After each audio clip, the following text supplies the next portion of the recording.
See if let me share my screen.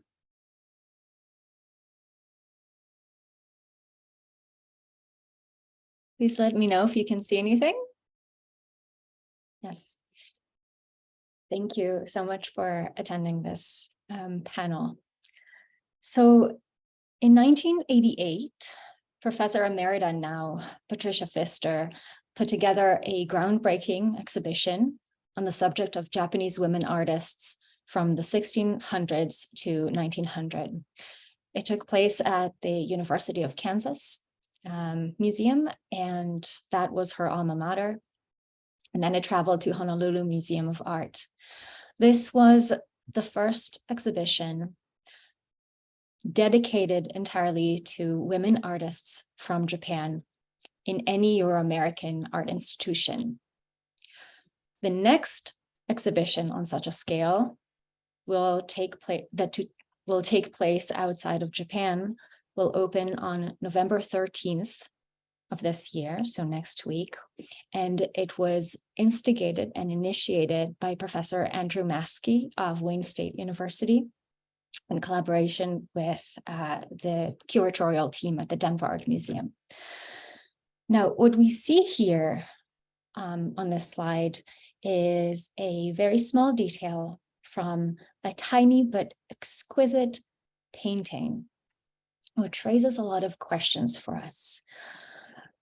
You can see the malachites thundering in these gossamer leaves. You can see the blazes of gold painted spines invigorating this painting. And you can see the incredibly fine quality of the woven silk.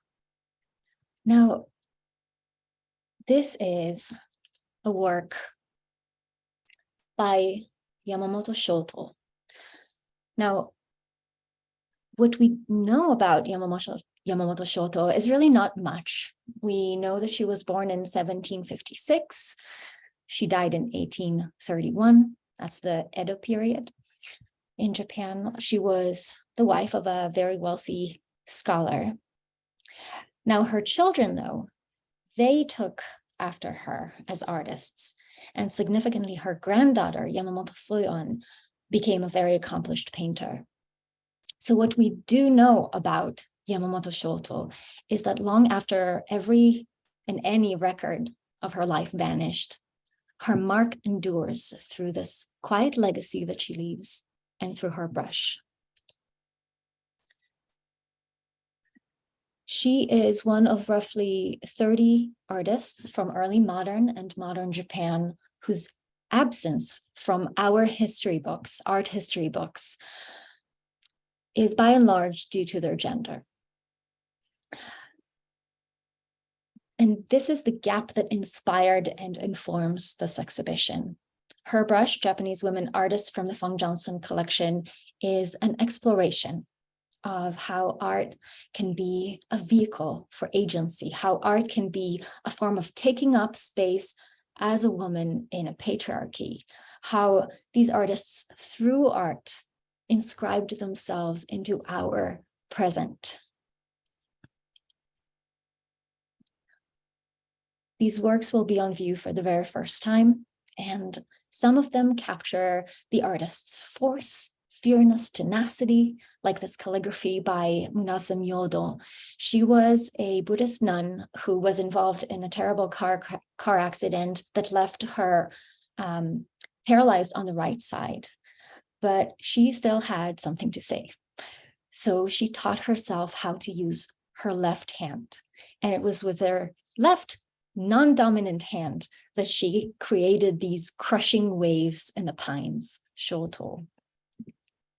Now, other works in the show have a very different tone, like this plump tanuki or raccoon dog, posing here as an incense box. And it reveals humor, it reveals humility.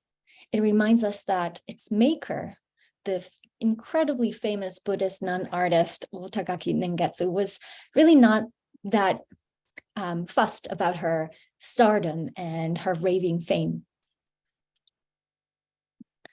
As you move through the exhibition spaces, you will enter realms, you'll enter social contexts through which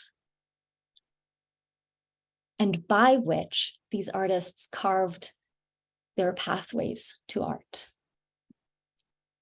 Whether it is being born into an aristocratic family, so having access to education, having access to learning about the three perfections, painting, poetry, and calligraphy, or becoming a nun, so freeing oneself to pursue one's art.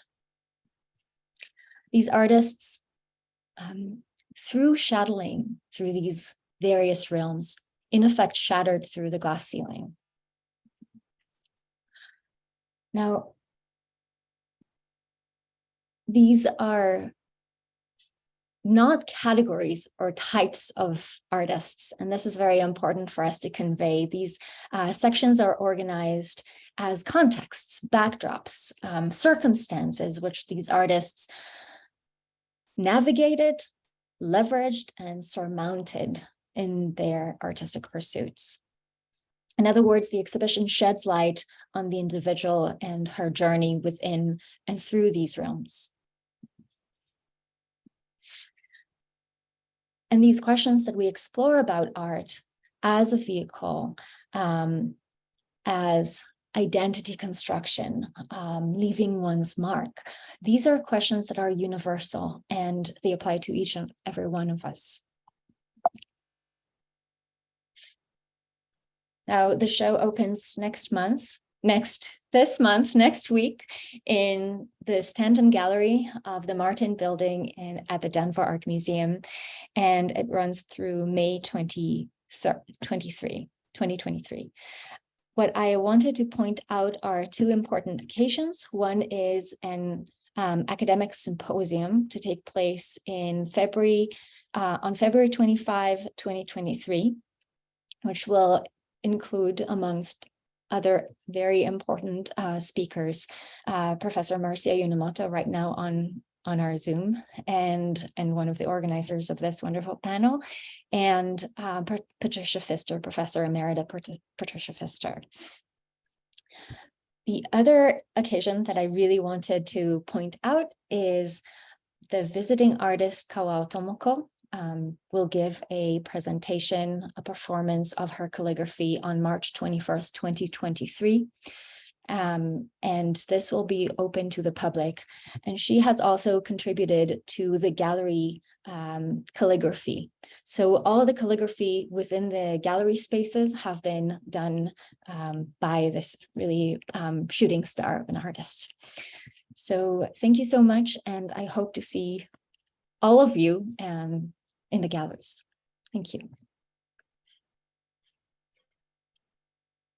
Thank you so much, Einar. With the exhibit opening in 10 days, I'm sure you're incredibly busy. We're really grateful that you're able to join us. And thank you for this introduction to the exhibit.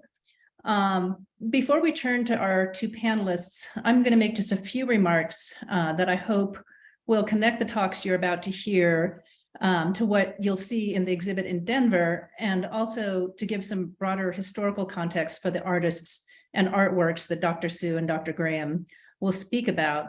For those of you who don't know, I specialize in the cultural history of early modern Japan, and I've written a book on women and family in the 17th through 19th centuries. And nothing I'm going to say here today will be at all a surprise to the many experts in art history who are in attendance. So these are more remarks for a general audience. So the experts can go make a cup of tea if you want and come back for the real stuff for the talks. So the exhibit Her Brush focuses mostly on Japanese women artists between the 17th century and the late 19th century. It ventures a bit into the 20th century, but not much. And so the two talks that you'll hear today focus on more recent art and craft work by Japanese women, principally works produced across the span of the 20th century. And though they were produced fairly recently, relatively speaking, these artists and artworks nonetheless draw on the past. They do this in abstract ways in terms of the artistic themes they embrace, and in terms of the literary and artistic references they take up and embody. But they also draw on the past in more concrete ways in, for example, the ways women artists inhabited gender roles and enacted gender relations in their own lives.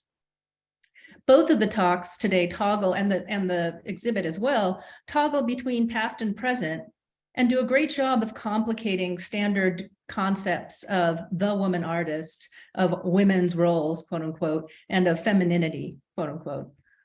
I'd like to briefly address two questions that came up for me as I read written versions of Dr. Sue's and Dr. Graham's talks. And I want to briefly discuss these questions in ways that I hope will situate the two talks you'll hear in the broader context of women's history and gender history as it relates to art and art history in Japan. So the first question that I think is raised by these talks is, who makes art? And one, of course, can take that in many ways, but to confine it to gendered categories, in the periods covered by the Her Brush exhibit and the talks we'll hear today, that is the 17th through 20th centuries, I think it's fair to say that mainstream production and study of art in Japan has been dominated by men. There is, Dr. Cervone said, only 2 exhibits focusing on Japanese women artists in 1988 and now. But this was not always the case, of course. In the classical period, roughly the 9th through the 12th centuries, as is widely known, women dominated the literary and artistic world in Japan. Women were the leading poets and prose writers, and they were instrumental in creating and defining the dominant aesthetic sensibilities. And yet, even in this period, when women were at the apex of cultural production, they inhabited a social and political system that specified their place in the social and political order. And over time, so from the end of the 12th century, roughly through the 17th century, over time, they slowly circumscribed and decreased their economic power and their autonomy. Throughout this long period, women have been primarily defined in terms of their roles in the family, that is, as wives, as mothers, and as daughters. And we can see in the lives of women artists in general, and also those that will be discussed today, the importance of family relations. Many women were introduced to and schooled in art through their fathers or their husbands. The woman artist Uemura Shoen, who's the focus of Dr. Sue's talk, was inspired by her mother, and motherhood became an important theme in her art. In the Buddhist craft tradition that Dr. Graham will discuss, daughters have come to carry on the craft production begun by their fathers, to the degree that several are now taking over official lineage headship themselves, a position that was previously occupied only by men. The point here is that the lives and the work of women artists you'll hear about, in the lives and work of women artists you'll hear about, we can see a continuing pattern of women building on and sometimes innovating within the family structure, a structure that's often seen to confine or oppress women, but it is not and has never been that simple. And thinking about this question of who makes art, how, and why lets us see that more clearly. So the second question that I think is raised by our panel today is even broader, if you can imagine that. And that question is, what counts as art? What is the difference between art and craft, or between art and artisanal work? As Dr. Graham notes in her presentation, craft production has its roots in what was traditionally women's work: weaving, spinning, dyeing, that is textile production, and also in small craft production of paper goods, say, or fans, things of this sort. These types of artisanal work were often done in households by women. In the countryside, they were done in the off-season or in the downtime from agricultural work. And in the cities, they were done in the specialized craft work for the market. But from early on, craft production became specialized and refined. And as it did, the line between craft and art became blurred. So you have to ask, when did a fine patterned silk brocade produced, say, in the Nishijin textile quarter of Kyoto, cease to be a commodity and become art? And when did a woman artisan producing that fine fabric cross the line from artisan to artist? That's one question these talks help us understand. From another angle, we could ask the question, what counts as art with regard to style and subject matter? Dr. Graham looks at Buddhist painting and sculpture in the 20th century. And though we think of Japan as a Buddhist country, in the late 19th century, for a time, Buddhism was intensely suppressed as a foreign religion. Encouraged by Meiji government policies elevating Shinto as the indigenous Japanese religion, anti-Buddhist crusaders went out and smashed Buddhist sculptures and destroyed temple art. And you can still see temples in Japan where Buddhist icons are missing their heads, which were knocked off in the later Meiji period. At that same time, the late 19th century, quote unquote, old forms of art from preceding eras, like ukiyo-e, the woodblock prints of the floating world that for many of us define what Japanese art is, these prints were dismissed as decadent and frivolous and were sold off by the boatload to foreign collectors at bargain prices. And this is why the Boston Museum of Fine Arts and many other institutions in the United States and in Europe and the UK have such amazing collections of prints. One of the founders of the Boston Museum of Fine Arts was Ernest Fenollosa, who went to Japan in the late 19th century to teach art history and came home with a huge collection of Japanese art of the sort that was then shunned by Japanese experts. Though, of course, the persecution of Buddhism ended and Japanese art historians and collectors eventually reversed their positions on popular art of the Tokugawa period, it's worth reminding ourselves that art forms that we now universally accept as art were not always thought of in that way. And the artists and craft makers you'll hear about today were working in a context in the 20th century of building on and reinventing artistic inheritances that were themselves quite complicated, and again, toggle between past and present, what is or was thought to be Japanese and what is or was thought to be non-Japanese or Western or European. So with this rather idiosyncratic set of questions, I'd like to turn to our panelists. And let me say before I forget that if you have questions for our panelists, please post them in the Q&A section of the Zoom and we will get to them at the end of the panel. We'll start with Dr. Patricia Graham, whose scholarly background is in early modern Japanese painting and who has extensive experience working in curating Japanese art collections and now works as a professional art appraiser and consultant. And occasionally, I believe, as an expert witness on art crime, which is a fascinating thing that you can ask her about if you're interested. Most recently, she has served in those capacities as an art appraiser and consultant on the Herbrush exhibit. Dr. Graham's talk today is entitled Pioneering Women in the Conservative World of Contemporary Japanese Buddhist Art Craft Production. Dr. Graham. Thank you. Okay, share screen.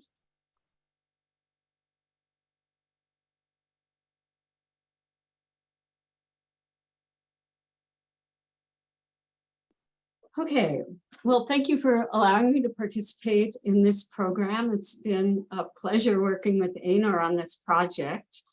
And I'd like to start by saying that the Denver Art Museum exhibition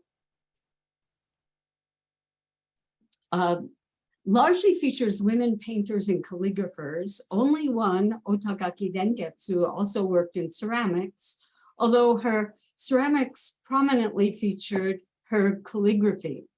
Wives or daughters of famous male artists and exemplary artist nuns gained the most recognition in the early modern period. Yet in pre-modern Japan, women also created crafts for their own enjoyment, for devotional purposes, or as assistants in familial workshops.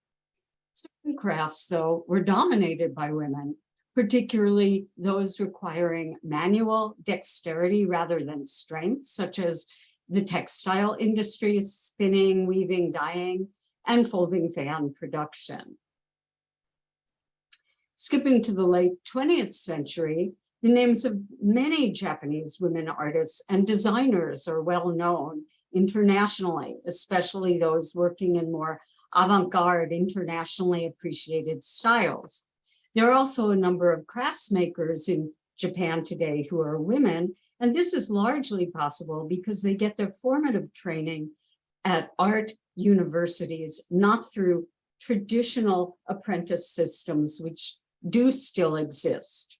And in the field of contemporary crafts, the most prominent and popular craft in which women excel today is ceramics. And this is just a few examples of pieces by various contemporary women potters. There have been two important exhibitions that focused on women clay artists in recent decades, and the Art Institute of Chicago is organizing a third to open there in December 2023. Women also work in other traditional crafts in Japan today, for example, metalwork and cloisonné, and some have been designated as living national treasures.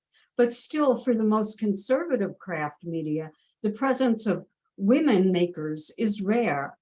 And this talk shows how several women came to excel in one of the most conservative craft traditions, Buddhist art. Buddhist art today is created for Buddhist practitioners, so they've largely, erroneously been left out of discussions of contemporary Japanese artists. Formerly, Buddhist art production was exclusively made by men.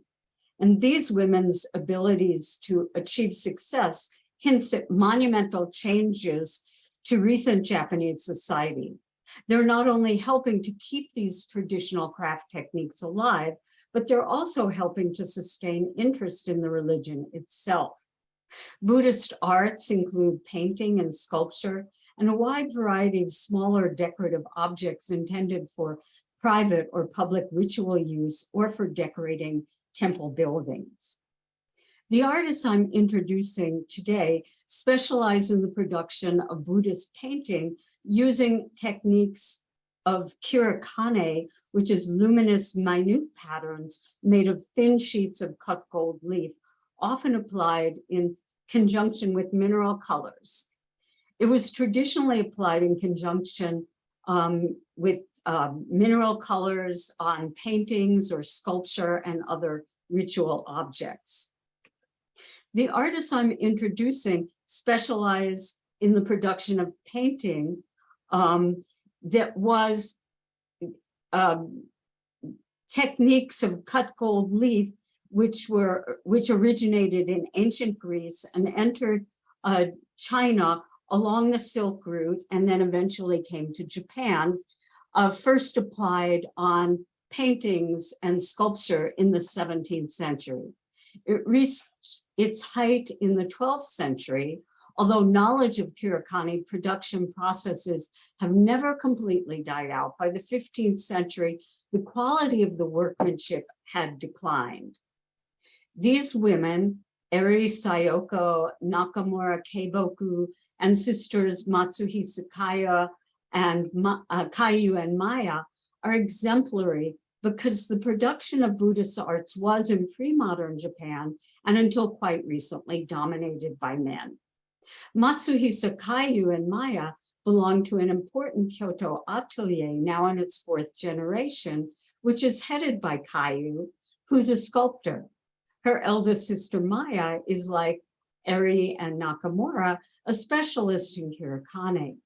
Both Eri, before she passed away, and Nakamura partner with their husbands to create Buddhist art and decorative objects featuring kirikane inspired by patterns in Buddhist imagery. Old Buddhist paintings featuring kirikane were among the first artworks designated by the Japanese government as national treasures when that system was created in 1897. Initially, arts receiving this designation were those that demonstrated technical expertise in traditional art forms. They served as models for contemporary craftsmakers and as tangible symbols of the nation's venerable cultural heritage. In the late 19th century, professors and students at Japan's first art universities, the Tokyo School of Fine Arts, now the Tokyo University of the Arts, and the Kyoto Prefecture School of Painting, now the Kyoto City University of Arts, studied these old masterpieces as parts of a concerted effort to revitalize interest in Japan's artistic traditions in the face of modernization. Their examinations heralded the beginning of renewed interest in the technique as a traditional craft. They also made copies of these works. One Tokyo art school professor, Sekino Seiyun, copied a famous 13th century statue decorated with Kurakane. His pupil, Nishide Daizo, assisted him. Nishide was so drawn to Kurakane that he worked to to revive interest in the craft technique.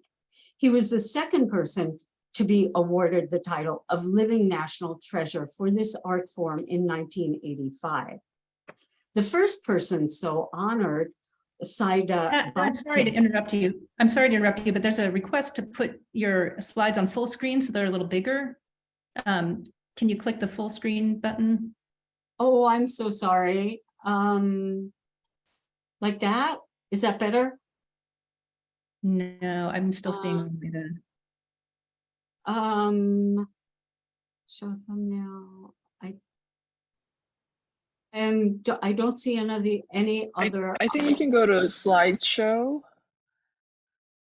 Oh, where was it? It's not. You have to unshare and then go to slideshow and then share again. Oh, stop share. Oh, I'm so sorry. It was. Oh no, I'm sorry to interrupt, but yeah. Is that better? That's better. Yes, great. Thank you. Oh, I don't know what I did wrong last time. I apologize. Okay, the first person so honored, Saida Baite, came to the craft from another route. He was born into the only hereditary lineage of Buddhist image makers, then still using the technique. After graduating from an art university, he returned to the family business. He was designated a living national treasure in 1981. His recognition came not for his work on Buddhist imagery, but for his innovative use of the technique on decorative objects that he entered in the Japan traditional art craft exhibitions. Now it's not forwarding. Okay. Only in the late 19th century could women enroll in newly formed technical arts schools as part of an effort by the new Meiji government to educate and retrain women then employed in socially marginal occupations as geisha. The World's Columbian Exposition in Chicago in 1893 featured art by women, but only in a woman's building. Japan was represented by 44 women artists, including several prominent painters and makers of various crafts, mainly wives and daughters of noted craftsmen. This inclusion was part of a deliberate government strategy to counter foreign critiques of the treatment of women in Japan. Back home, they were still not generally able to work on their own.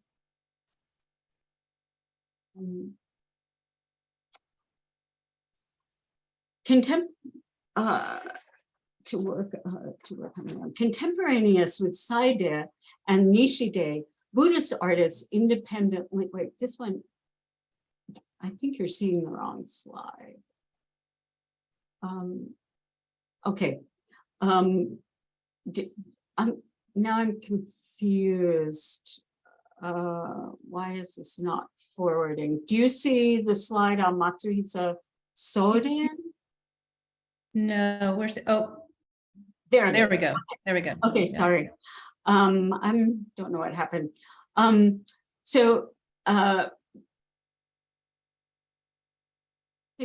Contemporaneous with Saida and Nishide, Buddhist artists independently began reviving the use of Kurakane in their work. Foremost among these were traditionally trained Buddhist sculptor Matsuhisa Horin and his son Soden, who helped foster wider interest in Buddhist sculpture production through creation of a research institute and training facility for future practitioners of the art in Kyoto in 1962, though they'd been active for decades prior to that. Their studio has since been expanded to include painting and has branches nationwide where both aspiring professionals and amateurs study. Remarkably, Matsuhisa Sorin encouraged his daughters, Kayu and Maya, to follow in his footsteps and take on leadership of the atelier after his death. I interviewed them in 2009. Kayu formally studied Japanese style Nihonga painting at a university and only began carving sculptures after her father's death. But Maya trained in Kirakane at her father's studio. Eri Sayoko's husband studied under Horin and Sorin, as did both Nakamura Koke and her husband Mukoyoshi Yuboku. When they inherited their positions as leaders of this important atelier after their father died in 1992, the male priests with whom they had to interact mistrusted them because they were young and they were women. Women had never before been in charge of Buddhist image-making ateliers. At first, they had a hard time gaining their respect and trust, but now they're respected as elders. They came to head of this important studio because their father had an open attitude. Instead of insisting that he be succeeded by a man, the usual practice, through adopting a promising pupil or assigning the position to the husband of one of his daughters, he wanted his daughters to inherit the business and welcomed them, as well as many other women students, into his workshop. And these are some examples of their work on sculpture as well as painting. Eri Sayoko often worked together with her husband, Eri Koke, widely acknowledged as the foremost maker of wooden Buddhist sculpture in Japan today. Eri Sayoko studied painting in high school and design dyeing in junior college. After marriage, she started producing Buddhist painting and began an apprenticeship with a master of Kirakane, which she applied to paintings and to her husband's sculptures. She also applied Kirakane to decorative objects. She was so talented that after only 3 years of studying Kirakane, she was able to exhibit her work professionally. In 2002, the Japanese government designated her as a living national treasure for her achievements in preserving and advancing this technically challenging art form. Tragically, she died suddenly and unexpectedly while traveling in Europe in October 2007. And this is an example of the kind of work that she and her husband did together. He would carve the statue and she did all the painting decoration on the surface of it. And these are examples of her secular works that feature intricate geometric patterns in Kirakane inspired by old Buddhist sculptures and paintings. Her art is informed by her deep study of the history of the technique, and she's contributed to scholarly publications on the history of the craft. Eri's marvelous sensitivity for color betrays her training in dyeing. Yamamoto Akane was one of Eri Sayoko's apprentices, and she's now a rising star in the world of Japanese traditional art crafts. She graduated from Kyoto City University of the Arts in 2001, where she studied Nihonga painting.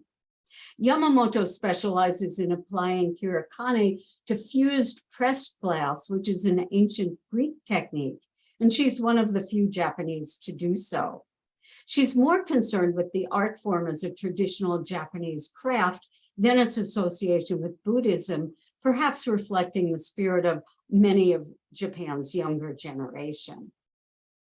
Nakamura Koke originally wanted to be a Buddhist sculptor and entered the Matsuhisa Atelier after high school to study that art. But once there, she switched to painting and Kirakane. And while there, she met her husband, Mukoyoshi Yuboku, who entered the program to study painting, but he switched to sculpture. His father was actually also a Buddhist sculptor. They now live in Osaka and had an active, very successful atelier. Like Eri, Nakamura collaborates with her husband on decoration of his statues. And she also creates Orthodox Buddhist paintings for temples and private clients, many based on famous early prototypes. In about 2004, Nakamura received an important mission from an old temple, Kongo Rinji in Shiga Prefecture, to create a replica of a very large, rare 13th century mandala that temple had sold off in the Meiji period to the family that established the Nezu Museum in Tokyo. And so the old painting is now in the Nezu Museum. She completed it in 2009. To create it, she collaborated with religious studies scholars, temple priests, weavers, conservators, to recreate the appearance of that much damaged original through meticulous study of historical design motifs and technical analysis of pigments. And this project was thoroughly documented by her and in an NHK TV video production, and a book on this project was also produced. At left is her preparatory drawing. Below her finished painting, at left is her preparatory drawing, and at right is her finished painting prior to applying the colors. 1.5 years separated the two steps, and you can see from people in the photo how large the painting is. In addition to her paintings, she also creates objects decorated with painting and kirikane, which, and in these particular objects, the wooden forms she designed and had made to order for her specially. And she shows these in Japanese traditional craft exhibitions where she's won many prizes. To conclude, with the exception of Yamamoto Akane's fused glass objects, which are sold by international dealers, the main market for the work of these other artists remains within Japan, especially to Buddhist practitioners. And why these women have become leaders in the conservative world of Buddhist art production is due, I believe, to 3 main factors. One, as women have gained rights in Japan, traditional craft ateliers are abandoning the mandate of assigning leadership to a daughter's husband or adopting a son to perpetuate a lineage. And 2, although Buddhism is a conservative tradition, today many of its followers are women, and so appreciation of Buddhist arts by women makers seems natural. And 3, though participation has dwindled, many Japanese women still participate in traditional arts and appreciate their culture's crafts, and they're the main patrons for these art forms. The work of these women artists reveals a rarely addressed aspect of contemporary Japanese art scene, that following a conservative artistic tradition can foster artistic creativity, providing both a window into the past and a path toward the future that still embraces tradition. Thank you. Thank you so much, Dr. Graham. And again, if you have questions, you can either save them we'll have time for Q&A, or you can put them in the chat. We'll turn now to Dr. Stephanie Su, who is assistant professor in the Department of Art and Art History here at CU Boulder, where she specializes in East Asian art. She received her PhD from the University of Chicago and has been a fellow at the Bard Graduate Center in New York and at the Sainsbury Institute for the Study of Japanese Arts and Culture at the University of East Anglia in the UK. She's presently working on a book manuscript entitled History Painting Crossing Borders, a Transnational History of Modern Art in Early 20th Century China and Japan. Her talk today focuses on the work of the Japanese woman artist Uemura Shoen. Dr. Su.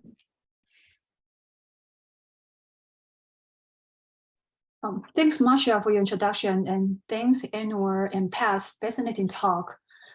In my talk today, I will focus on one of the most important female artists in modern Japan, Uemura Shoen.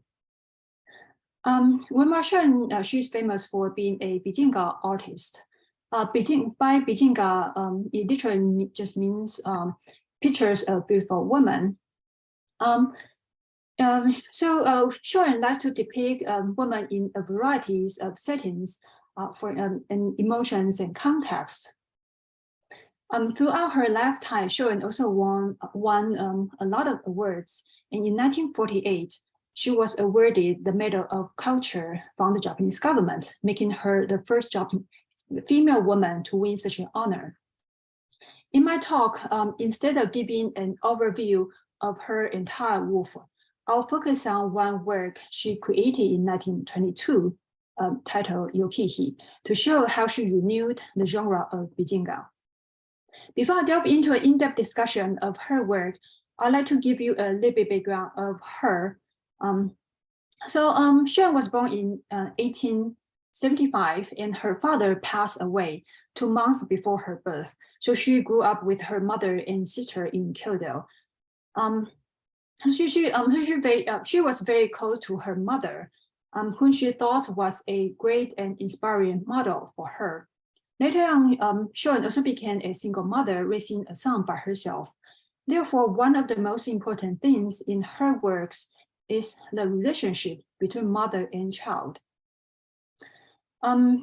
Shoen studied painting with famous Nihonga artists in Kyoto, including Suzuki Shonen, Konobere, and Takeuchi Seiho. Before I go into discussion of Shoen's work, in case for those who are not familiar with the Nihonga, this is a little bit background about Nihonga. Nihonga literally means Japanese style painting. It's a term refers to modern Japanese painting that combines traditional and Chinese and Japanese art and styles and with Western art techniques. And it is usually colored with mineral pigments and painted on Japanese paper. One of Shoen's early major works is this one, The Flame. It was shown at the National Art Exhibition in 1918. This work is based on Lady Rokujo from The Tale of Genji. In this work, Shoen depicts Lady Rokujo as a ghost-like figure with white skin and black hair that trails to the floor that disappears in the hem of her kimono. Her face, derived from a known mask, has a gold painted under the eyes to suggest tears. In this work, Shoen explores the complexities of female psychology, characterizing her subject's mixed feelings of love, hatred, jealousy, anxiety, and insecurity. This work received critical acclaim from her fellow artists and art critics. After the success of The Flame, 4 years later, Shoen submitted this work, Yokihi, for the Imperial Art Exhibition in 1922. This work is based on a Chinese poem, The Song of Everlasting Sorrow, by Chinese poet Bai Juyi. Yokihi in China was considered one of the most beautiful women in history, and this poem was about her tragic romance with the Emperor Xuanzong. And since this poem's introduction into Japan in the 9th century, this poem had been a popular subject for Japanese artists for more than 1,000 years. However, in the past, Yokihi has always been portrayed, depicted as an elegant court lady, but in this work, Shoen show Yokihi as in a semi-nudity state, which is for the first time to do so. In this work, Shoen chose a moment when Yokihi, having just come up to the bath, sitting on a chair while her maid combing her hair. The sensuality and eroticism of Yokihi are suggested by her exposed breast in the center of the painting and enhanced by the detailed depiction of the delicate and sheer robe covering her upper body, as well as a semi-translucent shoji screen. This work occupies an important and unique position in Shoen's career. So this is the only work that shows a semi-nude among all the works that Shoen submitted to public exhibitions. This work is also unique compared to other works, other new paintings in 1920s. During the time, Nihonga and yoga artists experimented with the subject of female nude with unprecedented energy and creativity. Many of their works emphasize the sensuality of women, but Schuen's work is different. This work is not only different, but ambiguous.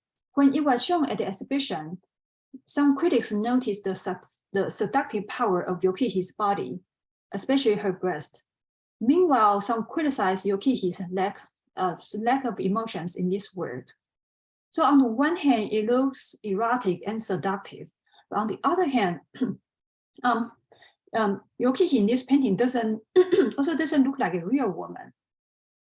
And so what puzzles many art historians is that since Shuen is a female artist, why did she paint a work that seemed to cater to the male gaze? Scholar Michio Midioka argues that Shuen intentionally downplayed the eroticism of Yokihi by depicting her lack of any emotional depth. However, her argument doesn't explain why the breast is the visual focus of this work. So in today's talk, I'm going to revisit the issue of female nude in this work and argue that Shuen renewed the genre of Bijinga by presenting multiple dimensions of femininity. Shuen has been fascinated with the story of Yokihi and wanted to paint this subject. In her memoir, Shuen wrote, quote, "I have been fascinated with Baiju's poem, especially the Song of Everlasting Sorrow. In this work, I used a slightly big screen, as you can see on the image on the upper right, to paint. Regarding Yokihi's costume, I visited the museum to study all costumes from the Tang period to the Nara periods and considered the costumes in architectural style," end quote. The Shuen statement emphasized that she tried to be faithful to the original textual source.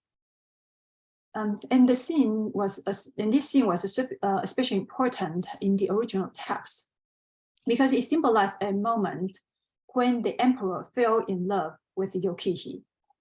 In this work, Shuen visualized the poetic image by showing Yokihi with her upper torso naked, the translucent gauze wrapped around her, and the silky textile surrounding her served to highlight not only her sensuality, but also her delicacy.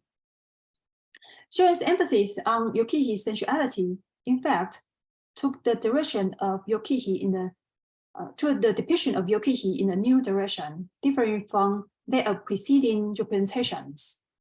Although the poem vividly portrays Yokihi as a seductive woman, artists in the Edo period always highlighted her Chineseness rather than her sensuality. For example, the images by Kanon School resembles the image of woman in Chinese artist Chou Yin's work. So at that time, a lot of Japanese artists, they consulted Chinese paintings and printed books in order to construct an image of Yokihi close to a Chinese beauty. But Shuen shifted the emphasis from previous Chineseness to femininity, especially Yokihi's sensuality and eroticism, and more importantly, disassociating Yokihi from being Chinese.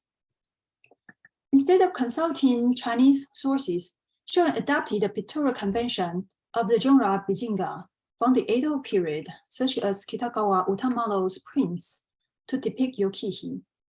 In Shuen's work, Yokihi's sensuality is hinted by the translucence of the screen, the fabric, and the bamboo blind. Such a visual strategy often seen in Utamaro's prints. For instance, you can see in this work on the right, the woman's face and body are hidden partially behind the bamboo shade. And Utamaro's work, translucent textiles often have sexual implication. For instance, in this work, Woman Sewing, the woman on the left is inspecting some translucent fabric.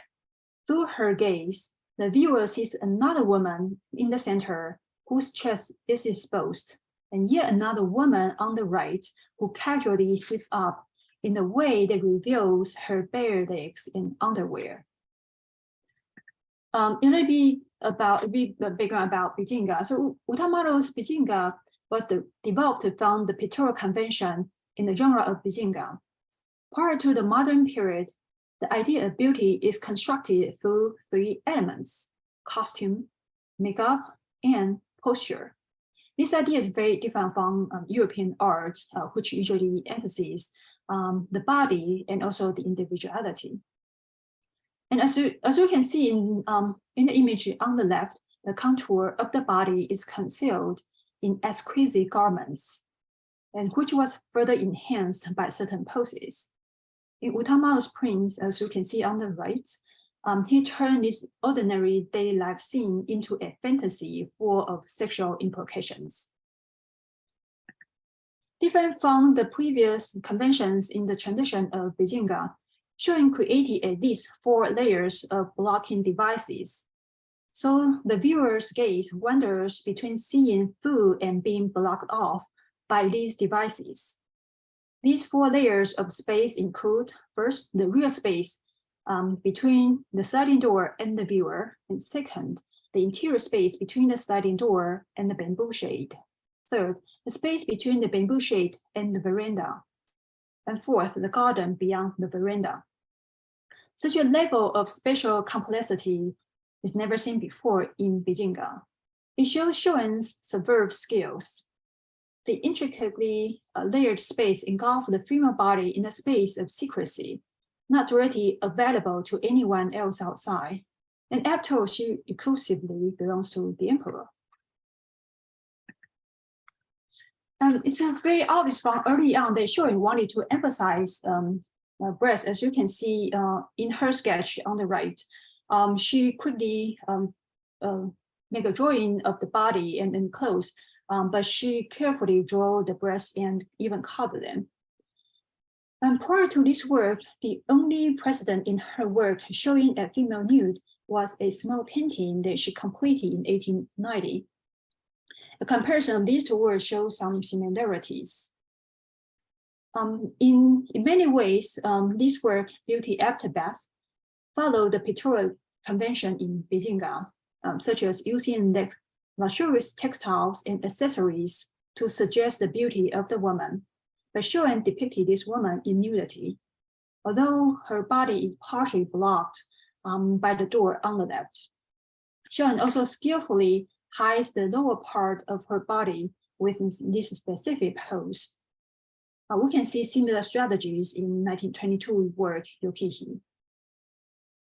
Unlike other new paintings, Shuen's depiction in Yokihi points to how the breast has become a universal motif of femininity and motherhood from the pre-historical period to the contemporary. The power of the breast lies in its ability to nourish infants and or allegorically an entire religious or political community. In many Western and Eastern civilizations, the breasts of female idols were worshipped. In ancient Greek art, the female breasts were related to particular female powers which were essential for female deities. In Christian tradition, the breast manifested sacredness and was believed to spiritually nurture all Christian souls. In medieval Europe, the breast had a paramount significance. It was the sign of attachment between mother and child and link from one generation to the next. In 19th century France, female breasts were enlisted to convey Republican ideals, such as liberty, fraternity, equity, patriotism, courage, and justice. The bare-breasted woman in Eugène Delacroix's famous work symbolizes liberty, equity, and the new French Republic. Similarly, in Japan, the breast was associated with womanhood and motherhood. In Manyushu, the prefix for the word mother is tarachine, which means the dangling roots of the breast. By extension, this word can also mean the source of lives. In spite of the positive association between breast, motherhood, and motherland, woman's breast also had negative connotations of seduction, eroticism, and sex. The 2 opposing connotations, nurturing and enticing, are crucial to understanding the meaning of the breast in Japan. Shoen's work also in many ways was informed by the practice of new models in Japan, which was introduced during the Meiji period. Usually new models was often associated with ancient Greek art, but at that time, most of viewers in Japan hasn't yet accepted seeing new paintings in public. So many artists had to disguise or justify new paintings by giving them more meaningful titles. For instance, this work by Kuroda Seki, the original title is A Study of Women, but then later on he changed to the title that looks more philosophical and meaningful. While introducing the Greek art into Japan, many Italian Renaissance art was also introduced into Japan at the same time. And they also influenced the practice of female body. Among them, the motif of the Virgin Mary or the Madonna and Child was also popular. As you can see in this example, Shimomura Kazan used Nihonga materials to copy Raphael's work. And this example shows Nihonga artists were familiar with the iconography of mother and child in Christian art. Meanwhile, artists also explored the possibilities of combining Buddhist and Christian art.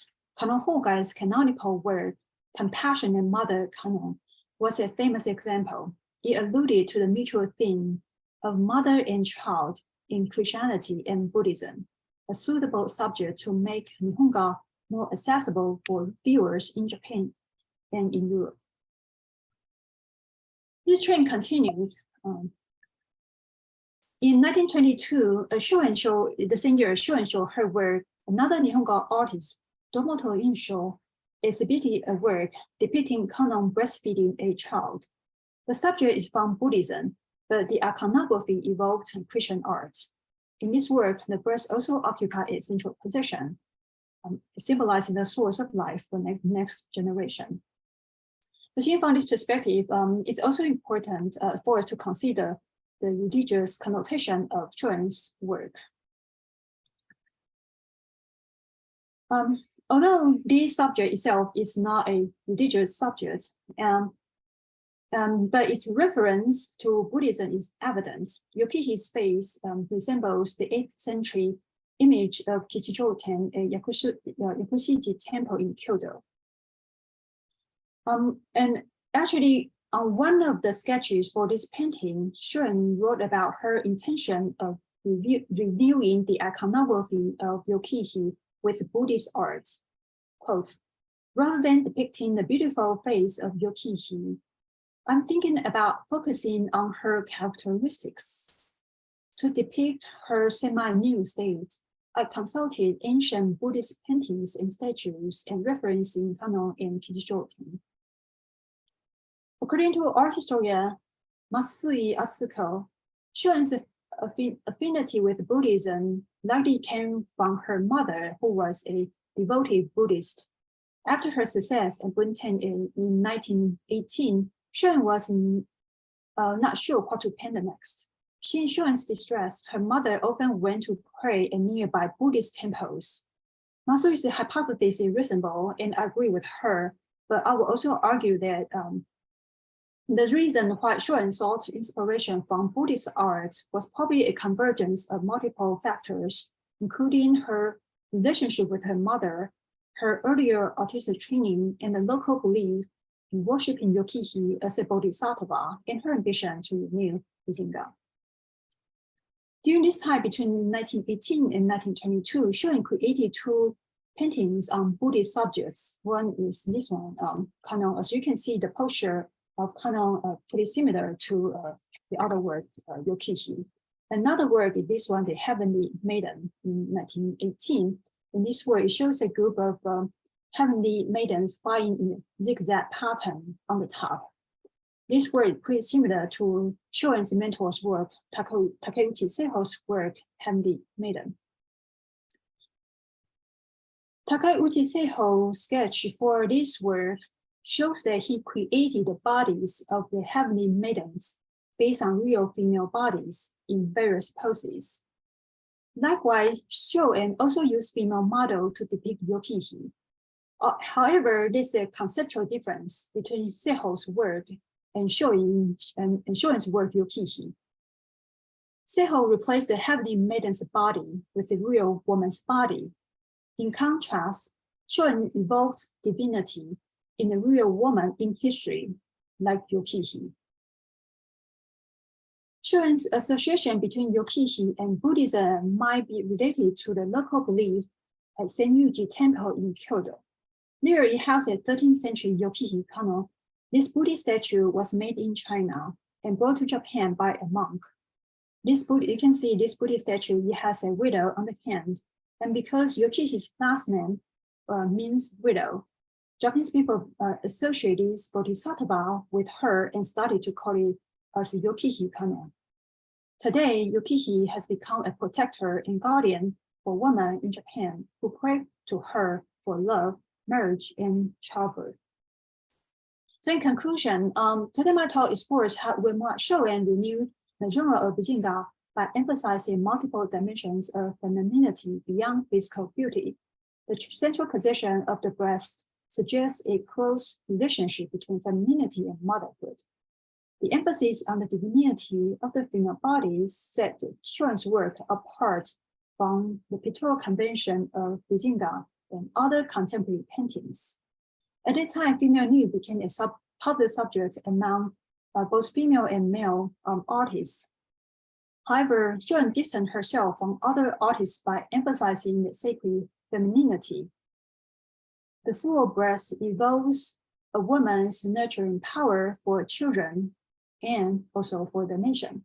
The calm facial expression and relaxed pose make it obvious that the exposed breast is not for eroticism, but for a more sacred purpose. So in this work, Shoen renewed the Bijinga convention in the Edo period ukiyo-e with the Buddhist art and Western art techniques. And with this work, Shoen confidently asserted her leading position in the art world, dominated by male artists. My talk today. Thank you.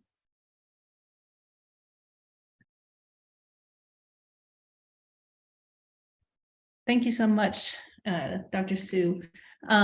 So a lot of wonderful images, a lot of information. I'd like to open it up for questions. I don't see anything in the chat, but if anyone would like to raise a hand and ask a question, I'm sure our panelists would be happy to take some questions.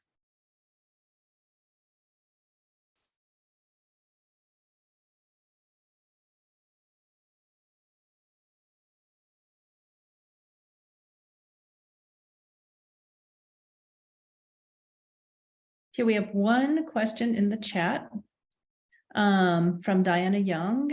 Dr. Su, many thanks for your fascinating talk. Yokihi's costume in Shoen's painting seems to be more in line with the Sung style dress than that of the Hai Tang period when Yokihi lived or was active. Was this representation intentional? If yes, why did Shoen make this artistic adjustment? Thank Diana for your question. Maybe the style is close to the Song dynasty, but the textiles I think is closer to the Tang dynasty. And so Shoen, I think Shoen look at a lot of the Nara period, temple period sculpture. So I think it was not Shoen's intention to make it look more like a Song beauty, but probably unintentionally. She tried to create more, make it more look like a Tang dynasty work. Thanks.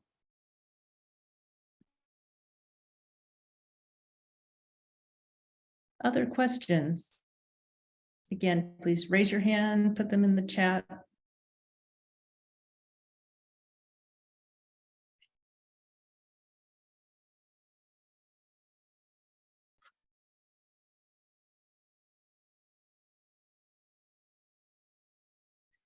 Well, people are maybe thinking, or if no one has a question, I have a question. Well, actually, I have a lot of questions, but one would be for Dr. Su.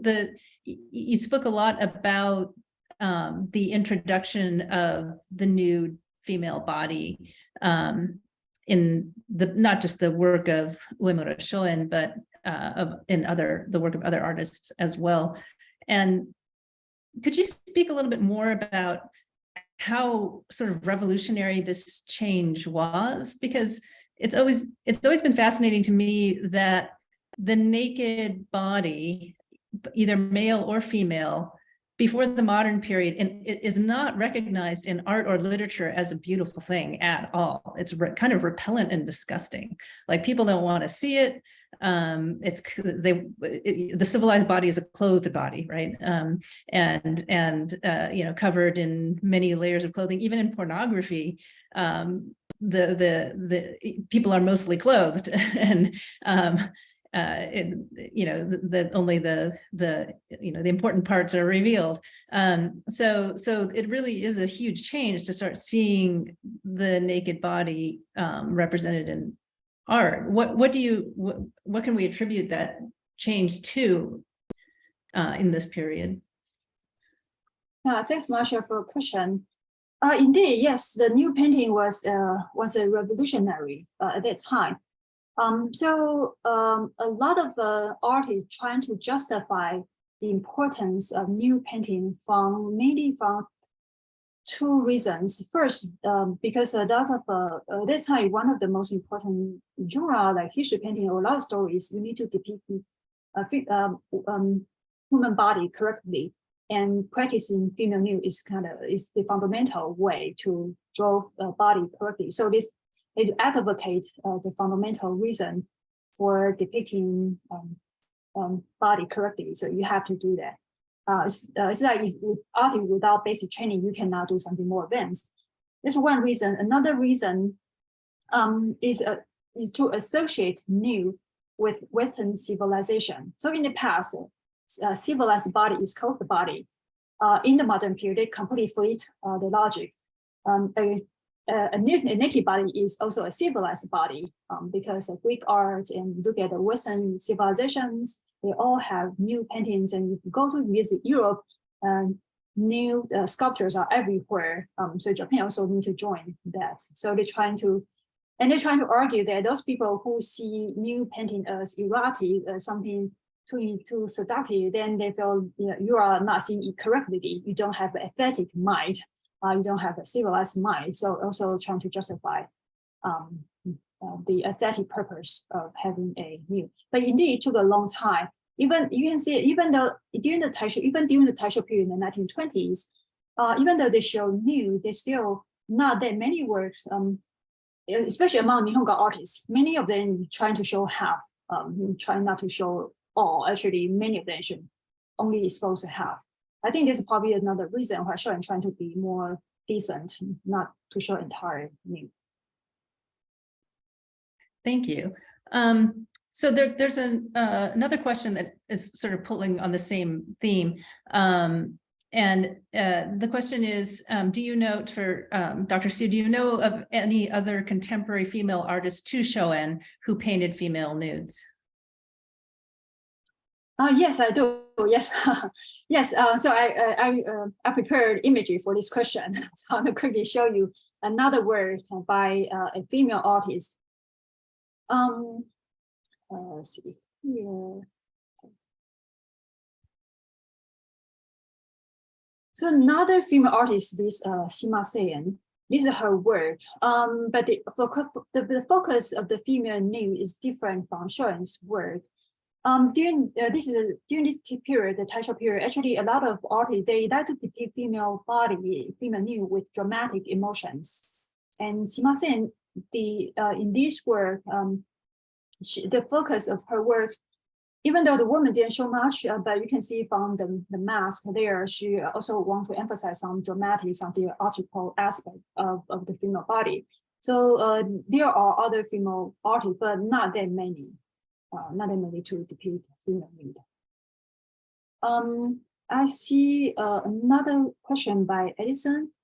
The original context. So this work was exhibited at Imperial Art Exhibition Taipei.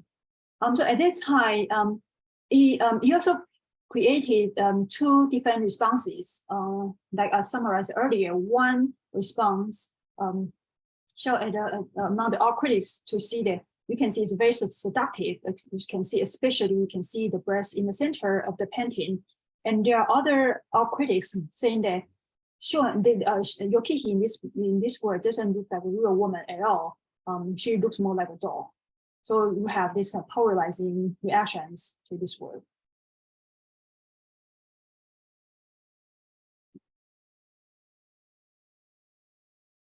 Okay. And there's another question about where Schoen exhibited at national art exhibitions. Did she have works exhibited in international venues? And if so, what was women artists' role in developing Japan's art and culture on the international stage? Yeah, thanks, Doris. Yeah, good question. Yeah, I can see that. Yes, yes, Schoen's work was shown in the international exhibitions in Europe, like Paris and London and other exhibitions. Yeah, her works was exhibited together with other male artists' works, and she also won many awards. Regarding how was women art role in developing Japan's art and culture on the international stage? I cannot say for sure yet. I haven't done too much research on this aspect, but from the current documents I know, not much discussion yet on female artists' role. Mostly focus on the curator strategy or advertising what Nihonga is about, or so not really much thinking about the gender role in playing into the idea of Japanese culture and art yet. But this is a very good question. I'll definitely keep in mind when I'm reviewing those documents again. Great, thank you. Any other questions? Or no, that's okay. I actually have, if no other question, I actually have a question for Doris. Okay. Because I know, Doris, you are working on the Chinese Women's Days, Chinese women artists' works in defining the international status of Chinese culture in Europe. And I'm wondering, do you have other thoughts? But we can talk about that later. Okay, I see other questions coming in. Yes, a question for Dr. Graham. How do you go about appraising art? What is the most challenging obstacles you face when appraising something? And then apologies for the vague question, but what is involved? What are the obstacles in whenever appraising, it just totally depends on what I'm appraising. But I always start by asking people where they got the art. Knowing information on provenance is really important. You know, did they inherit it? Did they buy it? Did they buy it? Did they find it at an estate sale or something like that? I start by that. But there are lots of databases that have auction sale results, and that's for auctions, but not all art gets sold at auctions. So it's important to understand that many types of art get sold privately. So I have to keep in touch with dealers and find out what is being sold at dealers as well. And you know, the pandemic has hampered that a lot because I'm not doing a lot of traveling and going to New York and other places, Japan, as much as I was. And other issues are culturally specific, like Chinese art appraising is challenged by the fact that there's lots of fraudulent sales and non-payment of Chinese art at Chinese auctions. So that's a really huge question. And also you have to understand what you're seeing and know how to identify it. And appraisers technically are not authenticators. I do some authentication, but I also consult with people a lot when I'm not absolutely certain. So.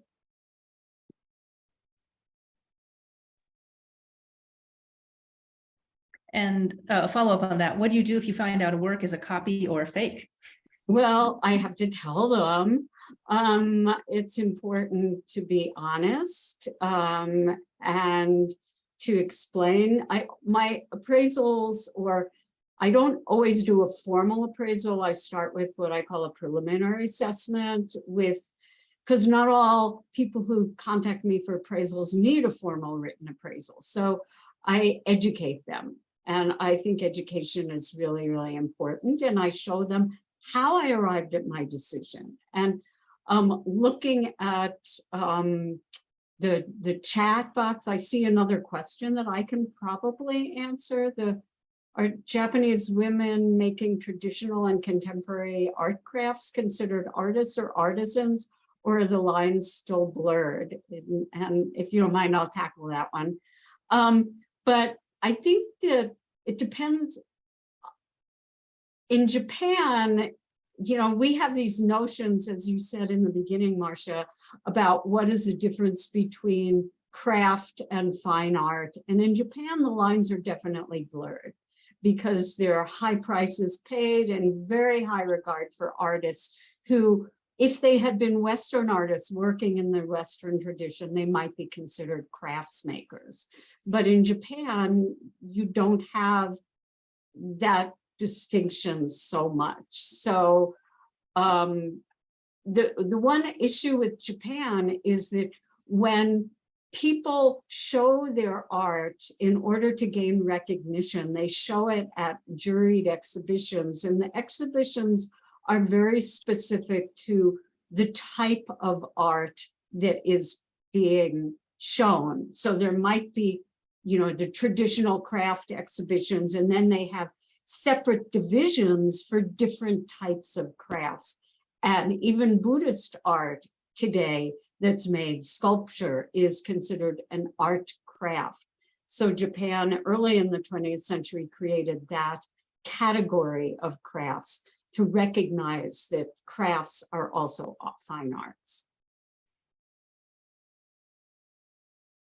Thank you. I had a question too about these art lineages. I mean, you talked about how in the Buddhist art lineages, women are taking over the lineages and not, you know, marrying in a husband to become the head of the lineage, which I find to be fascinating. Are there do you see other artistic lineages where this is happening, where women are becoming the sort of inheritors and the heads of these lineages? I honestly haven't studied crafts widely enough to say yes or no, but I think there are lots of women who are, the whole lineage system is changing because of the structure of educating artists today, where they learn at art schools and universities, and then they would go on to be lineages. But I think, for example, and I hope I'm not misstating, in ceramics, which has lots and lots of women practitioners, many of them studied at universities with renowned professors. And so there isn't this obsession with lineages so much in that tradition anymore. Although in some ceramic families there is. So I think it just kind of depends. So you would see that more in art traditions where there's a higher level of apprenticeship, maybe? Oh, for sure. Yeah. Yeah. Okay. All right. One maybe last question about, okay, so let's take, do you want to take this one? This last one. Do you think that the decline in interest in making traditional Japanese crafts has opened space for women? That's a really good question. And I think that's probably true. For very, you know, I'm not sure exactly why men are not doing that so much, but I think that's probably true. That's a good point, observation that you've made, Mayor.